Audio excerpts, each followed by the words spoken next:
Thank you all so much for being here tonight. I'm going to start off giving a little bit of introduction here. My name is Anthony Buono. I'm a town meeting member from Precinct 17. I'm also recently made the president of the Town Meeting Members Association. And coming into that position, I thought it was really necessary to do more, to organize some more educational events for new and recurring town meeting members. I came into town meeting about a year and a half ago, and I didn't know too much about local government, and I had to learn things pretty quick. Luckily, I feel like I've done a pretty good job at doing that, but it wasn't easy. And I think that that's something that the town could probably do a little bit better. And that's one area where the Town Meeting Members Association could do some more good work there. And so with that, I thought it would be really beneficial to do some like 101 type introductory courses about important stuff that goes on in Brookline. So this one we are going to be talking about everything I wanted to know about zoning, but was afraid to ask. Basically, think of it like zoning 101, super high level. But what I think it's important is it's going to give us, I think, the vocabulary to talk about a lot of these important issues. I recall like a town meeting, I think it was back in May, and there was a zoning article up, and someone asked a fantastic question, but I couldn't understand it. So I could tell it was a great question, but I didn't know what they were saying. And so I'm hoping that this type of event and these type of educational things could do more to try to give us the vocabulary to have those conversations. Now, I'm hopeful that this will not be the last one. I imagine that, and then with all of this, to get this going, I reached out to the League of Women Voters, who have been a fantastic help about getting all this together and really doing a lot of the heavy lifting. And then reaching out to the town and getting the appropriate experts who do this and work with this every day in order to give us a really great insight into how they view zoning and how it relates to their day-to-day life. And Polly Selkoe is going to give a great presentation in a little bit. But before we get into it, I want to hand it over to Felina for her to talk about a little bit of League of Women Voters stuff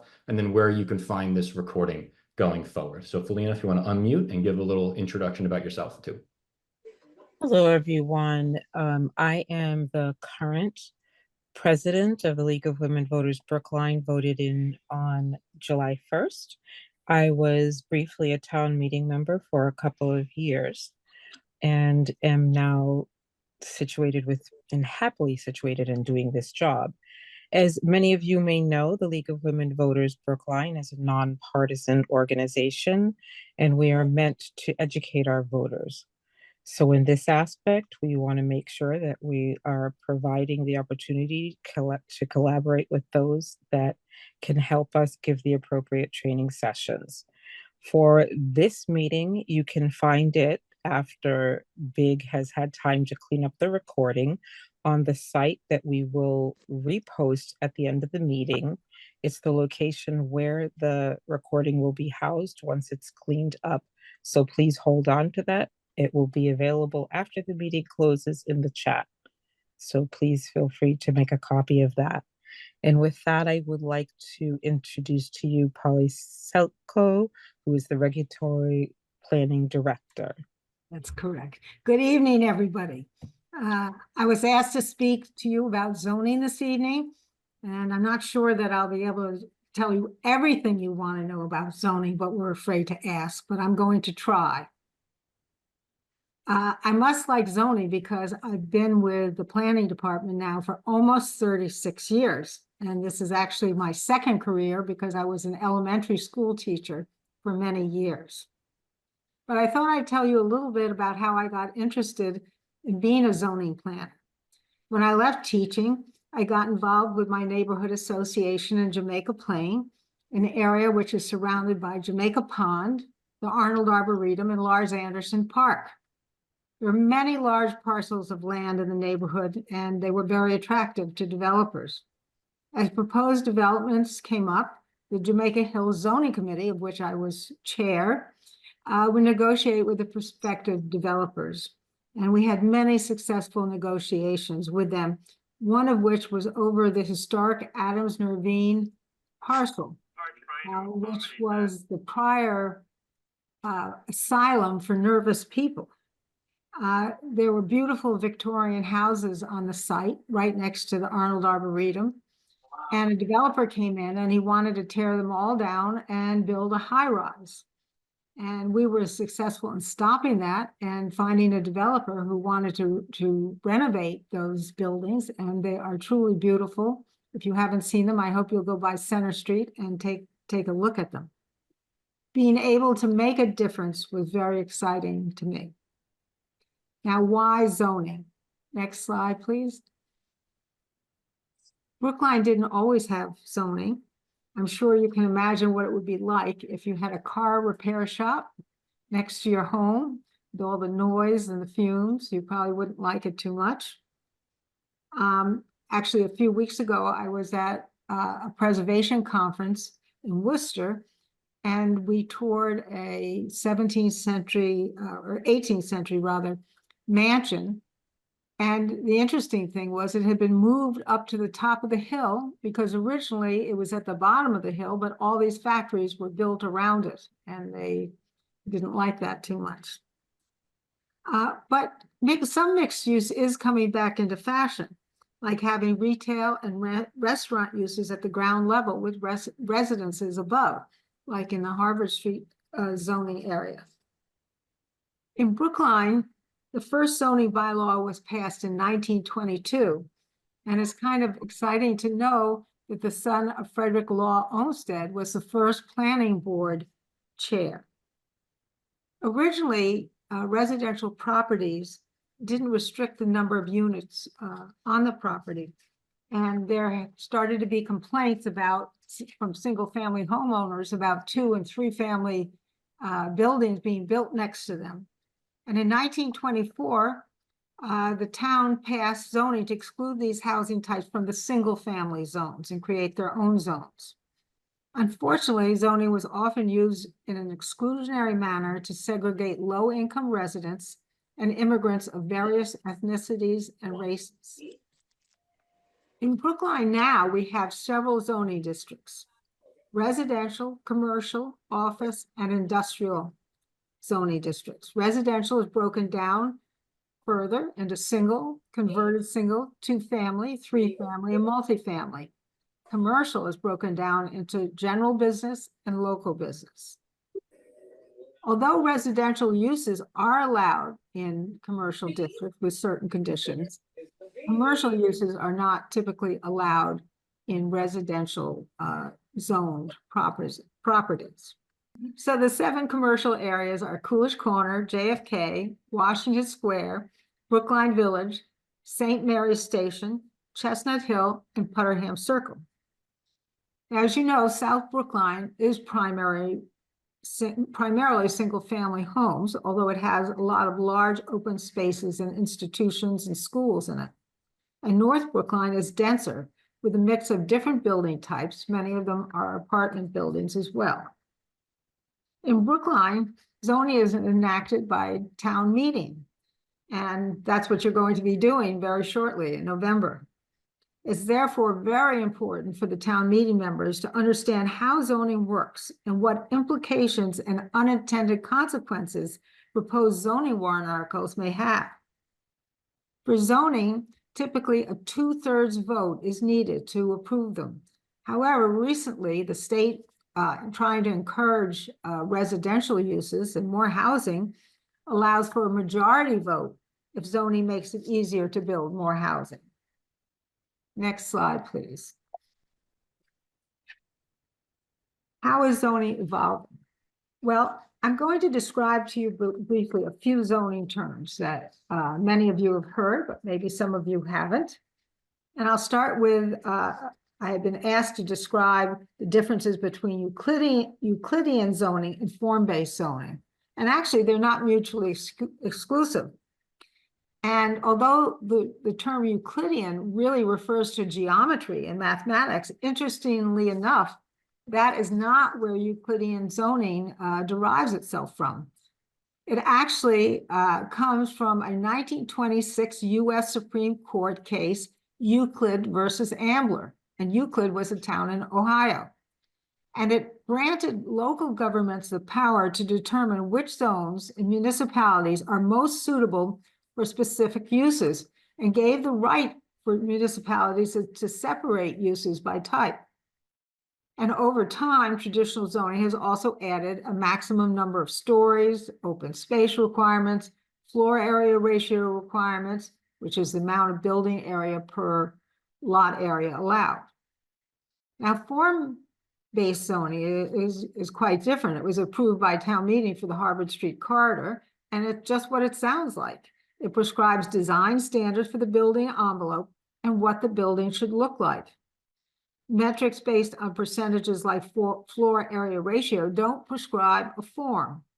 For example, if an owner were to finish the basement, even if the building didn't change at all and wasn't impactful to the surrounding neighborhood, the modest conversion would not be allowed by right because they may be exceeding the FAR. With form-based zoning, that wouldn't happen. Another term that you're going to hear about, and especially at this town meeting, is going to be accessory dwelling units, or ADUs.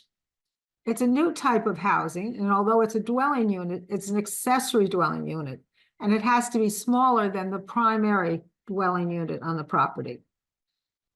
Allowing accessory dwelling units is one way to address the lack of affordable housing in Brookline. ADUs are smaller dwelling units accessory to the main dwelling unit and are permitted in single-family districts. With high property values and taxes, the younger generation often cannot afford a home in Brookline, nor can the people who work for Brookline, such as the teachers and firefighters and police. It also would allow older residents a way to afford staying in their homes by renting out a smaller unit. And that unit could be within their home, attached to it, or it could be a separate unit on the property. A warrant article has been submitted to make Brookline's existing ADU bylaw consistent with the state's legislation, which was recently passed and will be taken up by a town meeting in November. Now, you've probably all heard of 40B projects. They've been very controversial in some instances. Brookline is the subject of the Affordable Housing State Law, which is MGL, Mass General Laws, Chapter 40B. And this law applies to all Massachusetts communities, except for Boston, that have less than 10% of its housing stock included on the state's affordable housing inventory. This state law was promulgated because towns over the years and across the state found ways to block affordable housing proposals. 40Bs allow a developer who provides 20 or 25% of the dwelling units as affordable to apply for what's called a comprehensive permit. And this allows dimensional requirements in the zoning bylaw to be waived by the Zoning Board of Appeals. The interesting thing is that in 40B projects, if they're rental, the remaining units, which obviously would be 75 or 80% of the units, which would be market rate, actually would count towards the affordable housing inventory for the town.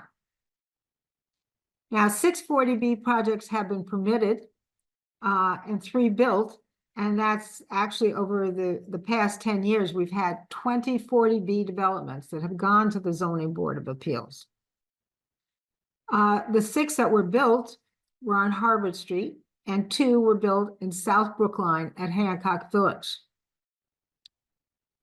In the 90s, parking requirements in the zoning bylaw were increased, and citizens argued that that was partly to offset the older buildings where you didn't have any parking provided.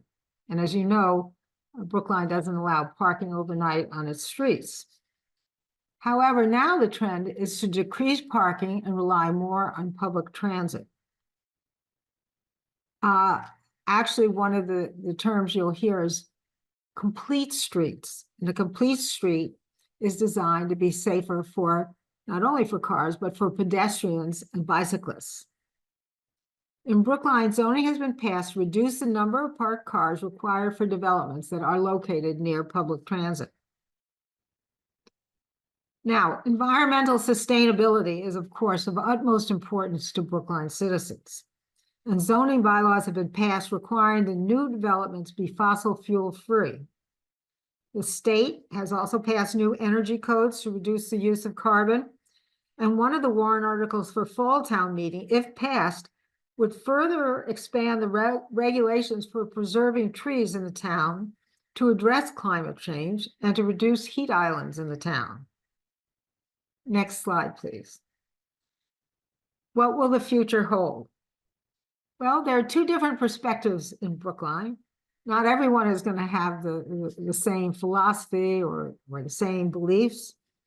One is to have the town remain pretty much the same and maintain the character of Brookline as it is. The other is to allow more housing through greater density and less parking, with the goal of bringing housing prices down and providing more diversity in the town. However, there are lots of beliefs in between those, and there's lots of common ground that can be found as well. Most people would like to see preservation and reuse of older buildings in town, have opportunities to add open space, and continue to address commercial areas. Of course, addressing climate change by decreasing the use of fossil fuels and protecting the tree canopy are also important. A comprehensive plan process is just beginning and will hopefully find a middle ground between these two schools of thought. Increasing the financial stability of the town is, of course, very important, because without that, the quality services that the citizens enjoy now could not be continued. So one way to do this is by adding commercial development. And although accomplishing the support that's needed to change our zoning to effectively do this is always difficult, it has been done in many cases.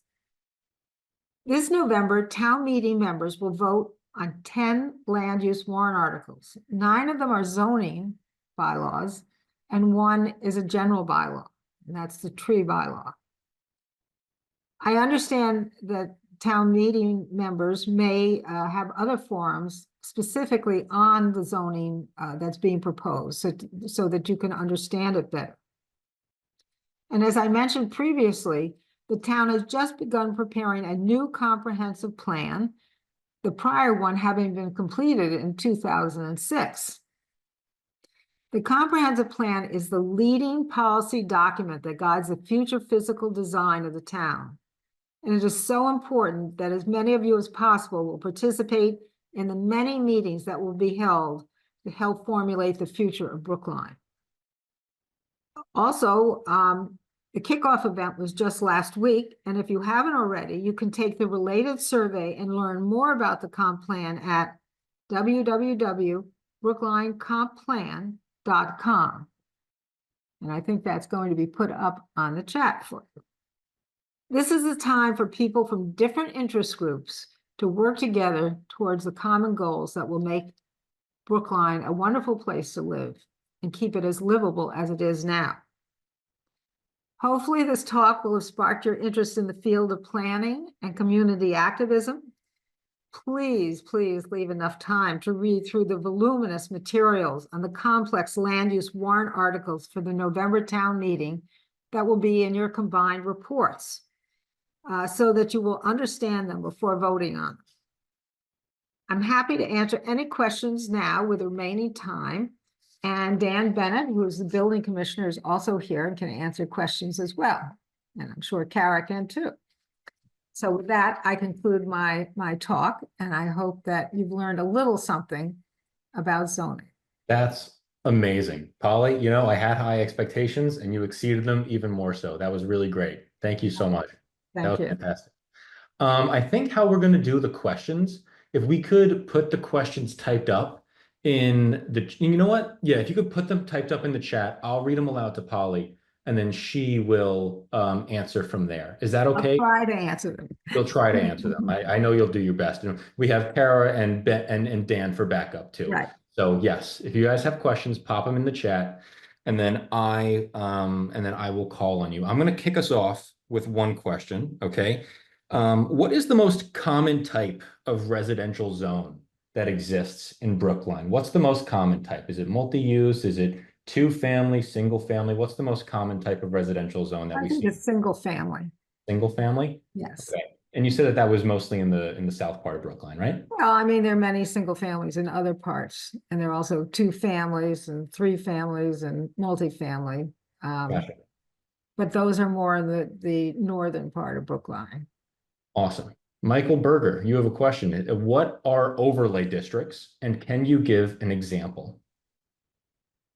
Well, an overlay district doesn't negate the underlying zoning, but it does say that if certain conditions are met, there will be new zoning that can be met. And one of the first overlay zonings that I was involved with had to do with Longyear, which was zoned single family, but an overlay district was passed by town meeting that said if the property was of a certain size, that you could actually build multifamily zoning there. And then also we have the Emerald Isle area where there was overlay zoning. That was actually zoned industrial. And that's where the new hotel at 700 Brookline Avenue is. And as you can see, that's a very tall building. That height would not have been allowed by the underlying zoning, but it was allowed by the overlay zoning. Okay, so overlay is almost like a conditional, like it's single family unless, and then fill in the blank. Correct. Okay, that's perfect. Katha Seidman asks, could you explain the meaning of S6, T5, FM, etc.? Well, S6, well, S7, let's say, is a single, the S stands for single family. The 7 stands for a minimum lot size of 7,000 square feet. Hmm. The F zoning allows 3 family. We couldn't have that start with T because that's already used for 2 family. Yes. M stands for multifamily. Okay, that's really helpful because you see that all the time in a lot of these warrant articles, and then I have to like have Google up there, as I'm And trying I'll just say that with the M districts, for instance, if you have M1, that the 1 is the allowed FAR, the floor area. So if the lot is, let's say, 5,000 square feet, and you add up the floors in the building, they can only add up to 5,000 square feet. I see. Okay. Okay. Elisa asks, what percent of Brookline is residential versus commercial? What's your best guess? I'm not going to hold you to a decimal place here.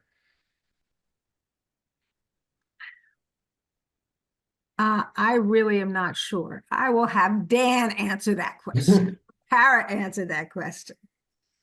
What was the Because question? I'm obviously, if sorry. you're multifamily, there are many more units in the Right. multifamily. Right. So, Dan, what percent of Brookline is residential versus commercial? Yeah, that's kind of hard. I mean, but I'm going to say that a large portion of Brookline is residential. You're going to get your commercial areas along your main streets. So your Harvard Street, Washington, Beacon, Commonwealth Ave. You've got your commercial build out typically right along them, but you're going to get a mix in some of those areas of your M districts and some of your business districts. So it's not an easy answer, but if you look at a map, I'm going to guess 60, 70% is probably residentially zoned. The S's, just because you got South Brookline, that's larger parcels. When you get up to the north side, it's a little bit more dense, and you've got smaller lots in the 6,000, 5,000, 7,000 square foot range. So there is quite a bit, but I think Brookline, the tax dollars, it relies mostly, I think, on the commercial business. I'm not sure if there's a split tax rate here or not. Very interesting. Very interesting. I don't know what this is, so this is good. Charles Homer asks, what is the TPOD? TPOD. Oh, that is the TPOD is the Transportation Plan Overlay District. And it's around public transportation, public transit. And it lowers the parking requirement. If someone is within a half a mile of public transit, we say they're in the TPOD. See. And that, okay, and then that's an overlay district, right? Because it's supposed to have these parking requirements. But if you're near this transportation thing, then you don't have to abide by that. It's an, I got it. Perfect. Jonathan Klein is asking, do we know the approximate percent of the land area in Brookline devoted to single family, two family, three family, multifamily, and commercial? That's kind of a similar question. Yeah, I can't answer that. As Dan said, you know, most of the properties are residential. Yeah. South Brookline has a very large area of residences, and you It's have, also a hard question because single family zones will have larger parcels, right? We don't, Right. I think an interesting question would be what percent of Brookline residents live in M districts? What percent live in S districts? Is that something we might be able to know? Do you think, Dan? That's not something that I would have, but you know, we could probably work with IT. The IT department, you know, and planning department and building, you know, works with IT when we're trying to develop, you know, some sort of a new zoning strategy to find out how many of the lots are undersized, how many of them are sized properly, so we have an idea of what the impact, you know, may or may not be. So certainly, through our IT department, we could probably get some of those answers. That's great. And I think that the fact that that question has come up twice, I think means that that's probably on the top of mind of a lot of people in town, which might be good information for the comprehensive planning process and all other zoning changes going forward. So that would be interesting to figure out. Colin Stokes asks, what is the justification and process to grant zoning relief to a developer? well, it depends. It depends what kind of zoning relief. Most projects need special permit relief. And some projects need variance relief. And the difference between those is that special permit means that there are, in the zoning bylaw, it lists special conditions or conditions that if you meet those conditions, you can be granted a special permit. A variance means it's just not allowed by the zoning bylaw, and you have to be granted a variance from the zoning bylaw. Both of those go through the exact same process. They have to go to the planning board, and the planning board makes a recommendation to the zoning board of appeals, and the zoning board of appeals makes the decision. Now, for a variance, the criteria for granting a variance is much higher and harder to get. And if someone needs a variance or gets a variance, it's much easier to appeal the variance than to appeal a special permit. The courts tend to uphold the municipality when they grant a special permit. That's really interesting. Is there ever like a position where the developer will be like, oh, if I get this variance, I'll increase my affordable housing from 15 to 20. Like, is that something that happens with the planning board and the developer trying to come to a compromise? Does that ever happen? It does happen. There are times when you know, there are certain negotiations with developers, either to grant them a special permit or even sometimes a variance if they, you know, will do something special for the town. Now, whether that would be upheld in court, I don't know, because Yes. as I said, the criteria is very strict. That's really interesting. Okay. If I could interject too, Anthony, on just one issue. So when you mentioned developer, you know, some people think very large projects, but we have developers that will buy a single family or two family lot and, you know, tear down a house and build something new. Outside of the special permit process and the variance process that Polly talked about, you could get what's known as a pre-existing non-conforming structure or property. And in those cases, they are treated somewhat different. Pre-existing non-conforming, structure or property means that the structure was built or the property was formed prior to a change in the zoning or the establishment of the zoning district, or the, setbacks or the lot areas. And there are a series of court cases over the last several years that have provided some guidance for zoning boards to process. One of them is, and I think Polly had said, someone had asked about the Diedrich. There's a Diedrich case that, kind of set a bit of an example on pre-existing nonconformities. And essentially what that says, it's only applicable if it's a 1 or 2 family dwelling. The property or the structure must be pre-existing, non-conforming, and that means it could be deficient in lot area. It could have a non-conforming setback that doesn't comply, and you wish to kind of extend the non-conformity. In that case, the ZBAs, the zoning boards of appeal, would come to my counter. We'd do a review. We'd have to send it to zoning. Only the ZBA can make this finding. So it's pre-existing non-conforming. They are extending the non-conformity, and the criteria is that they can't create any new non-conformity, and they have to show that there's no substantial detriment to the neighborhood, not the direct abutter, not the person across the street, but the neighborhood.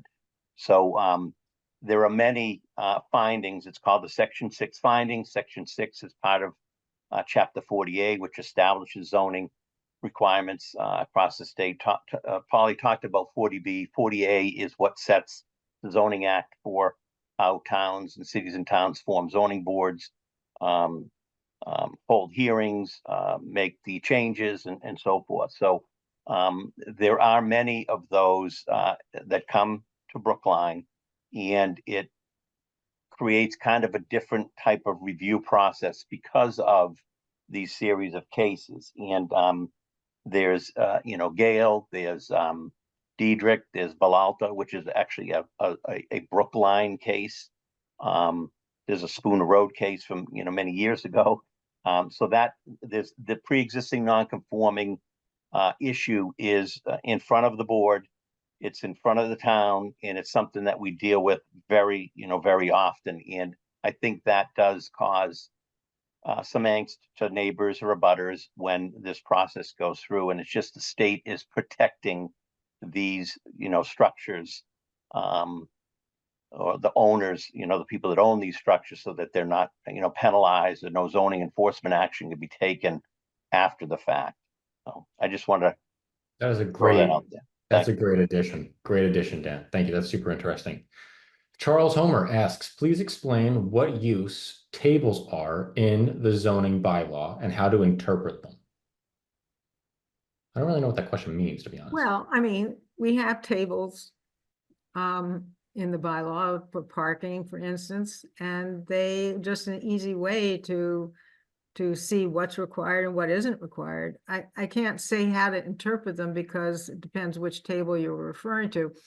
But I would say that, as I mentioned, our zoning bylaw has been made by town meeting. And what happens is year after year, we add new things. And sometimes you can't just look at the table. You have to sometimes look at the print, because sometimes it will say, well, you can ignore the table in this instance. And so it's not that easy to interpret. Yeah, I could chime in a little too, Polly. The on the use table side, it's in Article 4 that describes our uses in the bylaw. And table 407 has a list of uses, and there's, I think, 1 through 70 something, right, Polly? There's like 70 something uses that are listed, and they are, defined as principal uses, accessory uses, and so forth. And at the top of that table are the zoning districts, and you would go down and look at the use.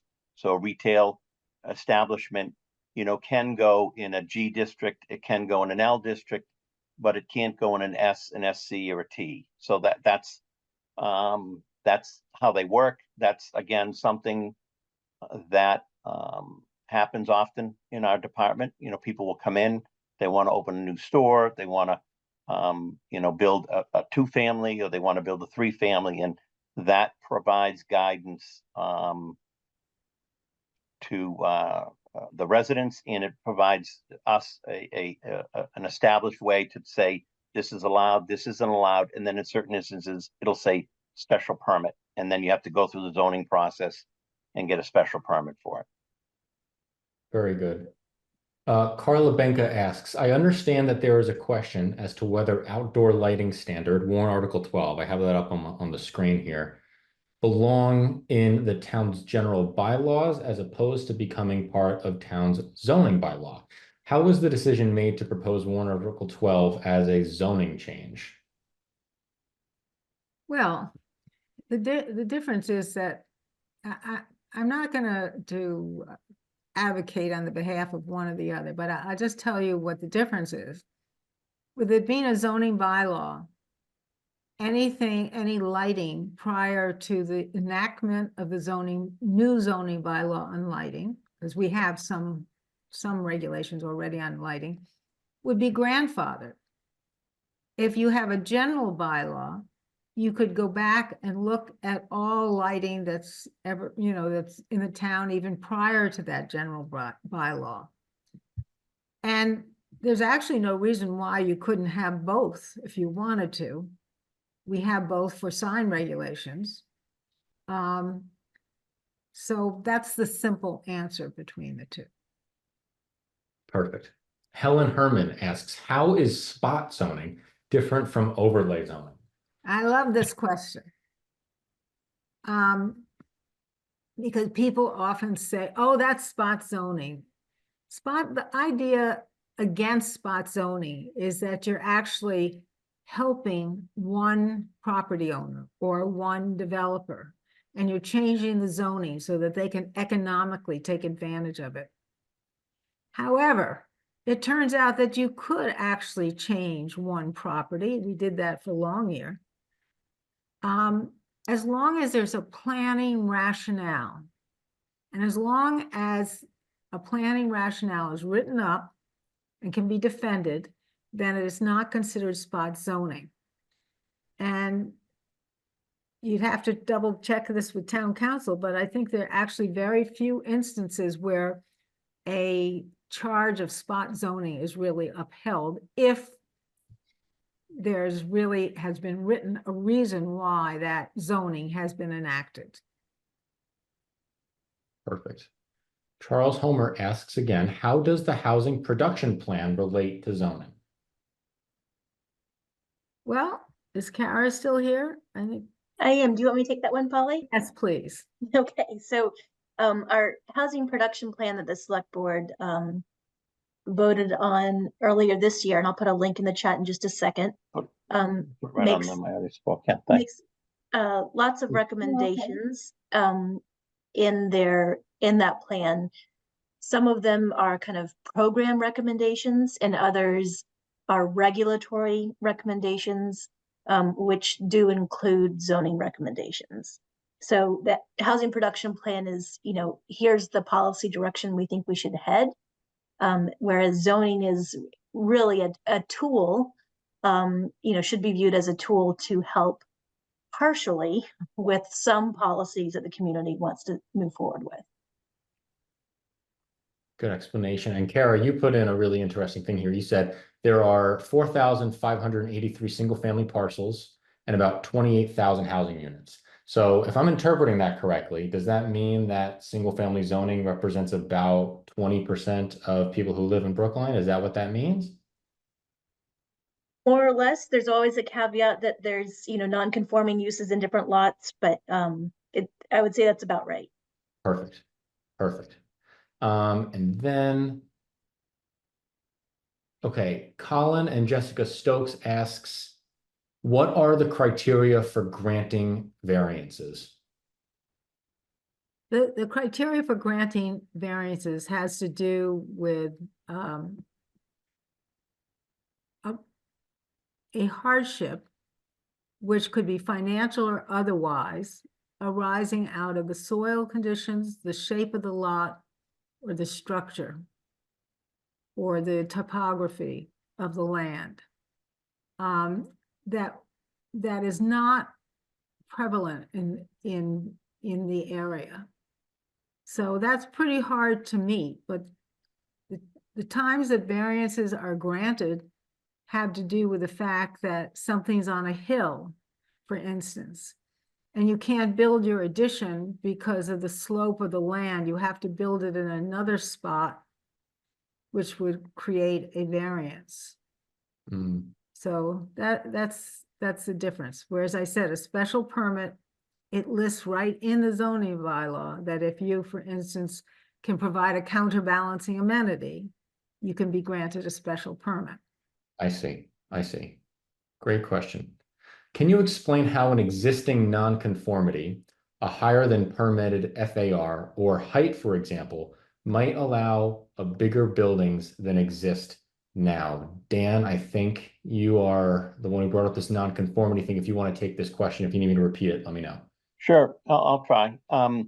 So only if it's a 1 or a 2 family, would you be able to argue Diedrich, or there's another case in Brookline, the one I mentioned earlier, I don't know if I said it, is Balalta, and that's right on point with this question. Is it was a pre-existing non-conforming 2-family dwelling. They wanted to add a dormer, and it would have added additional FAR, and the subject property was deemed pre-existing non-conforming.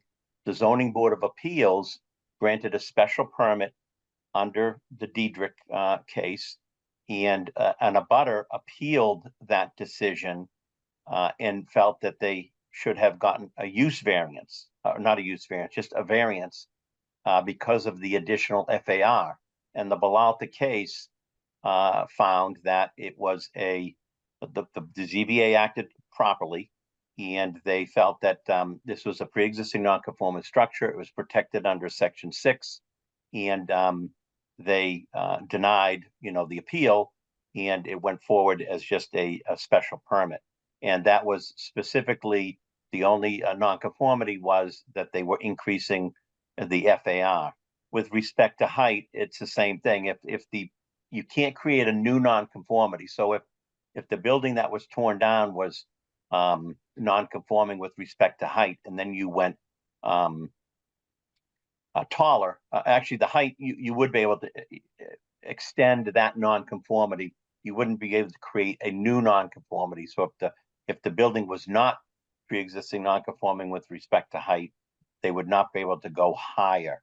So it's kind of a slippery slope. If this was not a 1 or 2 family, their argument or the either attorney or the applicant would have to more likely than not try to argue a variance. And as Polly said, the variances are very, very difficult. I can't remember the last time the our ZBA issued one, and if they have, it's probably been 1 or 2. And I've been here as building commissioner for 12 years. And I was in a previous community for 14 years, and in my time there, I can recall 1 variance being issued. So it's not something that boards take lightly, and it is, typically very appealable, and more likely than not could get overturned. So it's that's a slippery slope, most of the time. I see. So I want to ask a quick follow-up to that. So if there's a nonconformity, and I don't know too much about this, so I'm still learning, so I'm not going to get the scales right. But say a building is 40 feet above where it's supposed to be or allowed to be, but it's been grandfathered in, right? If it's getting rebuilt, it can't go higher than 40 feet. Is that right? Correct. And that's something that I don't make that decision. We send that to the Zoning Board of Appeals. That's the way the bylaw is written, in that, in that way that, if it's non-conforming, you send it to the board makes a decision. And just so people understand too, typically the process for the Zoning Board of Appeals, the Planning Board reviews all ZBA cases and they make a recommendation to the Zoning Board. So, you know, a lot of the time, the heavy lifting gets done at the Planning Board level with respect to design and how it looks and certain, you know, aspects of the proposal. They'll reform that and change it. It could be a meeting or two. They will make the recommendation to the ZBA, and the ZBA is very good about the sticking to the bylaw and the law and you know, making, you know, the proper decision in most, you know, of those cases. Awesome. Really great answer. Okay, Jonathan, can you please explain Brookline's inclusionary zoning, in quotes, and how is it different than Chapter 40B? Well, the inclusionary zoning is written right into our zoning bylaw, and it says that any project that's over, I think, what is it, we've been changing it, I think 4 units now, has to provide some affordable housing. And if for an apartment building, for instance, 15% of the units need to be affordable. Or if it's under a certain number of units, like I think it's 10 units, they can make a cash payment to the housing trust fund. But that's different from 40B, because 40B says to the developer, if you provide 20 to 25% affordable, which isn't that much higher than 15% necessarily, but the difference is that their quote affordable in a 40B has to meet HUD standards, which are probably stricter than our inclusionary standards, so that the affordable units are actually lower in price. And in those cases, the developer can, for instance, get relief from FAR. That would be the major thing that they would get relief from. So they could, and from height. So they could build a much taller, much bigger building if they provide the 20-25% affordable. Really interesting. Great question, Jonathan. And that seems to be the exhaustion of all of our questions in the chat. I'm going to ask one more on my side. Does the state incentivize any specific type of land use policy? Like, is the Massachusetts state government incentivizing any type of land use changes, and what rewards do we get if we meet those things? Is that happening? Well, I don't know about rewards, but they certainly have recently passed ADU regulations, which says that the town must allow by right in single family districts accessory dwelling units. So that increases the supply of housing. I see. One example. Gotcha. Perfect. I think we are going to close the Q&A. I think we are all set. Polly, I really appreciate you taking the time to answer all these questions. Kara, Dan, thank you so much for taking the time. I super appreciate it. I learned a hell of a lot, and I'm sure everyone else did for sure. If you are members of town meeting and you thought that this was super insightful, I recommend that you post that it was super insightful in the town meeting member listserv. I'm going to put the link to this inside of the town meeting member listserv, and the more people that click on it, the better informed we'll all be, and the better Brookline will be for it. So again, I want to thank Polly, Kara, Dan. I want to thank the League of Women Voters. Felina, if you have any final remarks, anything else you want to add before we sign off for tonight, please feel free. I just wanted to say again as well, thank you all for being here, and please do indeed make sure you post this meeting's feedback to the town meeting website and townwide discussion. I'd appreciate it. And thank you all for being here, and look forward to seeing you at future events. Good night. Thank you so much, guys. Thank you. Bye.